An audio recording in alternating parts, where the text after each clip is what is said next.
BBC செய்தியாளர் 7/2/2026 அன்று வெளியிட்ட செய்தி.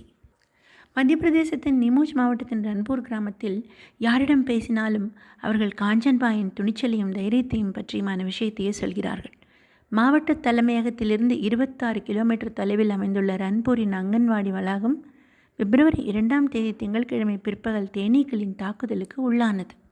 குழந்தைகளின் சிரிப்பும் குறும்பும் வழக்கமாக கேட்கும் இடத்தில் திடீரென்று அலறல் சத்தமும் கூச்சலும் எழும்புகின்றன. அதே அங்கன்வாடி வளாகத்தில் ஆரம்பப்பள்ளி மதியம் 2 மணி முதல் இயங்குகிறது. அங்கன்வாடியை சுற்றி கூடியிருந்த குழந்தைகளை தேனீக்கள் கூட்டம் தாக்கியதாக கிராம மக்கள் தெரிவித்தார்கள். அப்போது வளாகத்தில் சுமார் 20 முதல் 25 குழந்தைகள் இருந்தார்கள்.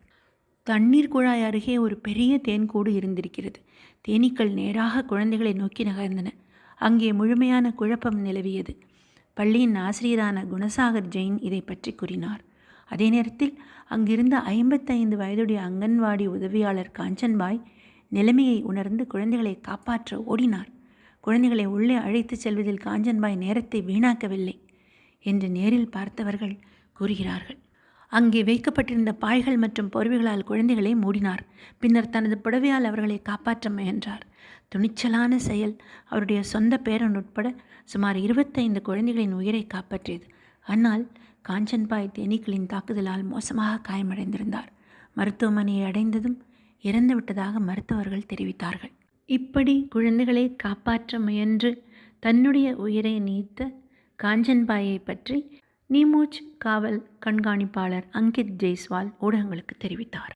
பக்கவாதத்தால் படுத்த படுக்கையாக இருந்த காஞ்சன்பாயின் கணவர் ஷிவ்லாலும் அவருடைய மகன் ரவி மேக்வாலும் காஞ்சன்பாய் உயிர் நீத்ததை பற்றி மிகவும் பெருமையாகவும் அதே நேரத்தில் துக்கமாகவும் இருக்கிறது என்று தெரிவித்தார்கள்.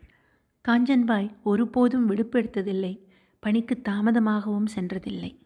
காஞ்சன்பாயின் மரணம் ரன்பூர் கிராமம் முழுவதையும் துக்கத்தில் ஆழ்த்தியிருக்கிறது. எங்கள் குழந்தைகளையெல்லாம் பாதுகாப்பாக பார்த்து கொண்ட காஞ்சன்பாய் இப்பொழுது இல்லை. எங்கள் குழந்தைகளை இனி பராமரிக்க யார் இருக்கிறார்கள்? பள்ளி கட்டிடம் பாழடைந்த நிலையில் இருந்ததால் தான் அங்கன்வாடியில் குழந்தைகளை உட்கார வைத்தார்களாம். அரசாங்கத்திடம் வேண்டுகோள் விடுத்திருக்கிறார்கள்.